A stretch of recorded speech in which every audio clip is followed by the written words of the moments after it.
رفتہ رفتہ وقت پر لگا کر اڑتا گیا اور گیت 6 سال سے بڑی بچی بن گئی۔ اس کی رنگت اور چہرے میں حیرت انگیز طور پر عجیب اور خوبصورتی سا نکھار آ گیا۔ اس کا انداز بالکل بدل گیا۔ وہ بہت زیادہ پرکشش دکھائی دینے لگی اور ہارمون بالکل اسی طرح تھا۔ وہ جیسے وقت پر سے بالکل بھی نہیں بدلا تھا، کیونکہ وہ جیسے پہلے نظر آتا تھا وہ اب بھی ویسے ہی نظر آ رہا تھا۔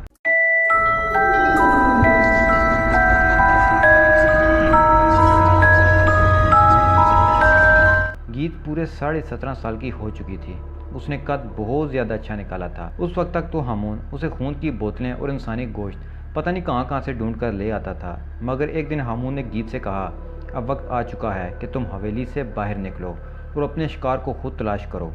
6 مہینے تک تم نے اتنے جوان لڑکوں کا خون اور گوشت کھانا ہے کہ سارے علاقے والے خوف سے مرجھا جائیں اور شیطانی طاقتوں کے آگے ہار مان لیں اور تیری عبادت پر مجبور ہو جائیں۔ جا شیطان کی بیٹی، تو ضرور اپنے عظیم مقاصد میں کامیاب ہوگی اور ضرور تم امر ہوگی۔ جس دن تم امر ہوگی اس دن شیطان تمہیں لینے آئے گا اور تمہیں آ کر لے جائے گا، پھر تم قیامت تک زندہ رہو گی۔ جب تک قیامت نہیں آئے گی تب تک تم امر رہو گی۔ گیت بہت ہی دلچسپی سے ہارمون کی باتیں سن رہی تھی۔ بس صرف 6 ماہ باقی رہ گئے ہیں، اس کے بعد تمہارا امر ہونے کا عمل شروع ہو جائے گا۔ گیت نے ہارمون کی باتوں پر گردن ہلائی اور حویلی کا تنقیدی نظروں سے جائزہ لینے لگی۔ دھیرے دھیرے دن ڈلنے لگا، شام کے سائے حویلی میں اترنے لگے۔ میں خاص طور پر گیت اور ہارمون کی نگرانی کرنے لگا۔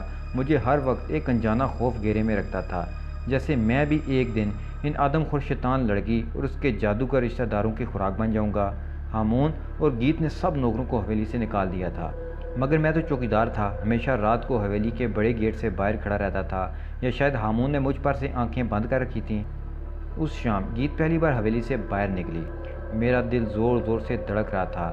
یہ قصبہ اس وقت گاؤں تھا۔ گاؤں کا سب سے خوبصورت لڑکا اس وقت آفاق ہوا کرتا تھا۔ وہ بہت ہی گبرو اور خوبصورت جوان تھا۔ آفاق نے کبھی بھی گیت کو نہیں دیکھا تھا، مگر اس شام وہ گیت سے ملا۔ گیت حویلی سے بہت زیادہ دور چلی گئی تھی اور گھنے درختوں کے جھنڈ میں بیٹھ گئی تھی۔ رات کا سماں ہو چکا تھا۔ ہارمون حویلی میں کہیں گم ہو گیا تھا اور میں چوری چھپے گیت کا پیچھا کرتے کرتے حویلی سے دور چلا گیا۔ آفاق اچانک گیت کے سامنے آ کے کھڑا ہو گیا۔ وہ دونوں ایک دوسرے کو دیکھنے لگے۔ اس سے پہلے کبھی بھی گیت اکیلی حویلی سے باہر نہیں نکلی تھی، وہ بھی ہارمون کے کہنے پر۔ آفاق اس کے بالکل سامنے رک گیا۔ اس نے گیت سے پوچھا، تم یقیناً بڑی حویلی میں رہتی ہو، تم اور تمہارا ماموں اکثر حویلی کے راستے میں دکھائی دیتے ہیں۔ آج مجھے حیرت ہو رہی ہے کہ تم اکیلی حویلی سے باہر کیسے نکلی ہو، اور وقت دیکھا ہے تم نے، رات ہو چکی ہے، کسی کی بھی نظر تم پر پڑی تو تمہیں نقصان پہنچا سکتا ہے۔ اس نے گیت کو پہلے بھی کئی بار دیکھا تھا، مگر بات چیت اور روبرو ملاقات پہلی بار کر رہا تھا۔ گیت نے جواب دیا، نہیں ایسی بات نہیں ہے، حویلی میں آج بہت دل گھبرا رہا تھا، میں نے سوچا شاید باہر نکل کر آزاد فضاؤں میں سانس لے سکوں، اور یہ سوچ کر میں حویلی سے باہر نکل آئی۔ گیت مسکرانے لگی۔ اس کی مسکراہٹ بڑی دل آویز تھی اور اس کے سفید دانت اندھیرے میں موتیوں کی طرح چمکنے لگے، جیسے سیاہ رات میں ستارے چمکتے ہیں۔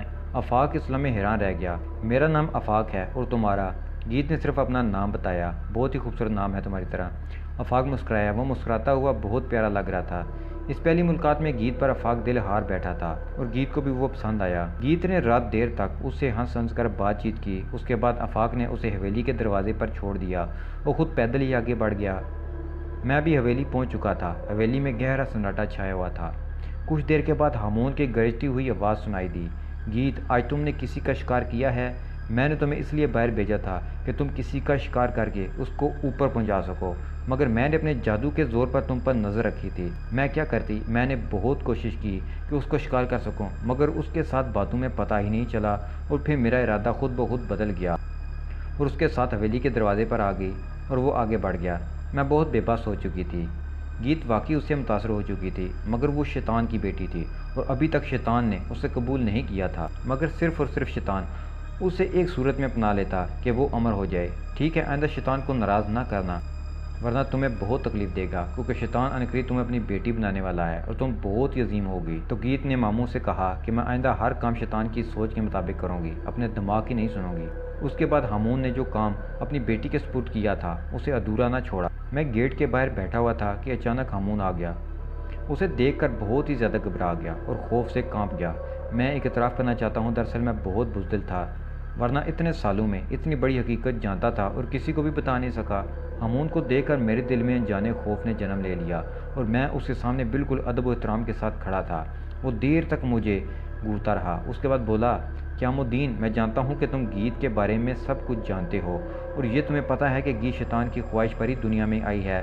اتنا کہہ کر وہ خاموش ہو گیا اور میری تو جیسے جان پر بنائی تھی، اور آج تک میں سمجھتا آیا تھا کہ میں نے ہامون اور گیت کا راز جان لیا ہے، مگر میں اس خوش فہمی میں بھی مبتلا تھا کہ ہامون اور گیت مجھ سے بے خبر ہیں۔ مگر نہیں، یہ میری غلط فہمی تھی۔ گیت تو بے خبر تھی سو تھی، مگر ہامون بالکل بھی بے خبر نہیں تھا۔ اس کے منہ سے یہ باتیں سن کر میں خوف سے دہل گیا کہ پتہ نہیں اب میرا حال کیا ہوگا۔ اس کی باتوں سے مجھے خوف آنے لگا تھا، مگر مجھے اس کا سامنا کرنا تھا، اس لیے اس کی بات پر خوف زدہ ہو کر صرف اور صرف اکتفا کرنے پر سر ہلایا۔ قیام الدین، مجھے تم سے ایک ضروری کام ہے، اس لیے میں تمہارے پاس آیا ہوں۔ مجھے پتہ ہے کہ تم 13 سالوں سے ہمارے بارے میں جانتے ہو، بلکہ مجھے یہ بھی پتہ ہے کہ جب گیت اس دنیا میں آئی بھی نہیں تھی، تمہیں معلوم تھا کہ نوابزادی کو میں نے ورگلایا ہے اور اس شیطانی عمل کروایا ہے، کیونکہ تمہاری ایک عادت بری ہے، وہ یہ ہے چھپ چھپ کر باتیں سننا۔ مگر یہ عادت اپنی ذات تک محدود رکھنا چاہتے ہو، کسی سے اپنی بات شیئر نہیں کرتے، اور میں نے تمہیں 13 سالوں میں آزما کر دیکھ لیا ہے، تم ہمارے رازداں ہو، اس لیے اب میں چاہتا ہوں کہ تم وہ کرو جو میں تمہیں کہوں۔ مانو گے نا میری بات؟ ہامون میری آنکھوں میں دیکھ کر بولا۔ جواب میں نے اسبات میں سر ہلا دیا۔ ٹھیک ہے قیام الدین، مجھے تم سے یہی امید تھی، مگر مجھے کرنا کیا ہوگا؟ وہی جو اب تک کرتے آئے ہو، یعنی میرا مطلب ہے کہ تمہیں گیت پر نظر رکھنی ہوگی۔ میں نے تو جدوئی طاقتوں سے گیت پر نظر رکھی ہوئی ہے، مگر اب آگے میں اس پر نظر نہیں رکھ سکتا، کیونکہ میں ایک عمل شروع کرنے والا ہوں۔ مجھے اپنے عمل پر توجہ دینے کی سخت ضرورت ہے۔ دن کے وقت تم تہہ خانے میں آ سکتے ہو، کیونکہ دن کے وقت میں تہہ خانے میں آرام کروں گا۔ ویلی کے تہہ خانے میں تم صرف اس صورت میں آؤ گے جب کوئی غیر معمولی بات ہوگی۔ آج شیطان کے حکم کے مطابق میں نے گیت کو شکار پر بھیجا تھا، مگر گیت نے شکار کو زندہ چھوڑ دیا۔ جب کبھی وہ کسی کا شکار کرنے جائے گی اور اسے زندہ چھوڑ دے، تب تم نے تہہ خانے میں آنا ہے۔ اگر وہ شکار کو چھوڑتی نہیں ہے، ٹھیک ہے؟ ہاں ٹھیک ہے۔ ہامون وہاں سے چلا گیا۔ اگلے دن ہامون حویلی میں سے جیسے غائب ہی ہو گیا۔ مجھے معلوم تھا کہ وہ کسی شیطانی عمل کی وجہ سے تہہ خانے میں مقید ہو کر رہ گیا ہے، اور وہ تب تک تہہ خانے سے باہر نہیں نکلے گا جب تک اس کا عمل پورا نہیں ہو جاتا۔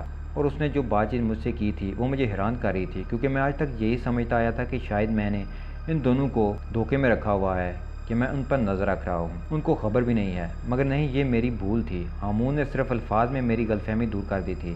اتنے دنوں سے جو میں یہ محسوس کر رہا تھا اور سوچ کر مطمئن تھا کہ میں کامیابی سے ان کے علم میں لائے بغیر ان پر نظر رکھے ہوئے ہوں، شاید یہی وجہ تھی کہ میں یہی سوچ کر مطمئن تھا، مگر اب میرا اطمینان غارت ہو چکا تھا، کیونکہ ہامون نے مجھے گیت کی جاسوسی پر مجبور کر دیا تھا، اور جو کہ میں اپنی طبیعت سے مجبور ہو کر کرتا تھا، اب وہی کام مجھے مسلسل اس کے حکم پر کرنا تھا۔ دوسرے دن میں نے گیت پر خاص نظر رکھنی شروع کر دی۔ شام کو گیت جب معمول کے مطابق حویلی سے باہر چلی گئی تو اس بار ایک نوجوان نے گیت کو دیکھ لیا اور وہ اس کے پیچھے پیچھے چلنے لگا۔ میں دور سے دونوں پر نظریں مرکوز رکھی تھیں، اور وہ نوجوان جیسے بے خود انداز میں اس کے پیچھے چل رہا تھا۔ کچھ دیر دونوں چلتے رہے۔ گیت کی آنکھوں میں ستارے ناچ رہے تھے اور شام کے اندھیرے میں اس کے سفید دانت موتیوں کی مانند چمک رہے تھے۔ جب وہ دونوں گھنے درختوں میں داخل ہو گئے، وہ لڑکا گیت کے قریب جا پہنچا، مگر اگلا مرحلہ حیران کن تھا۔ گیت کے ڈریکولا کی مانند 2 نکیلے دانت باہر نکلے اور اس نوجوان کی شاعری میں پیوست ہو گئے۔ کچھ ہی دیر میں گیت نے اس کا خون چوس لیا۔ اس نے پانی کی طرح اس نوجوان کا خون پی لیا اور پھر وہ وہاں سے چلی گئی۔ اب تو یہ جیسے معمولی بن گیا، وہ قصبے کے نوجوانوں کی دشمن ہو گئی، ان کے خون کی پیاسی ہو گئی، اور رفتہ رفتہ قصبے کے نوجوان کم ہونے لگے۔ آفاق اس قصبے میں اس آفت پڑنے سے سخت پریشان تھا اور دل سے چاہتا تھا کہ اس نئی آفت سے قصبے کو بچا لوں۔ گیت نے ایک مہینے میں 20 نوجوانوں کی موت کے گھاٹ اتار دیا اور پھر قصبے والوں کا تماشا دیکھنے لگی۔ گیت کی کوئی بھی سہیلی نہیں تھی، وہ اکیلی تھی۔ قصبے والے پریشان ہو گئے۔ جن لوگوں کے بچے یعنی جوان مرے تھے، وہ انجانی بلا کو مارنے کے لیے اسے خون کے پیاسے بن گئے تھے، مگر گیت آرام و سکون اور نہایت صفائی سے اپنا کھیل کھیل رہی تھی۔ ہامون بھی اپنے شیطانی عمل میں مصروف تھا۔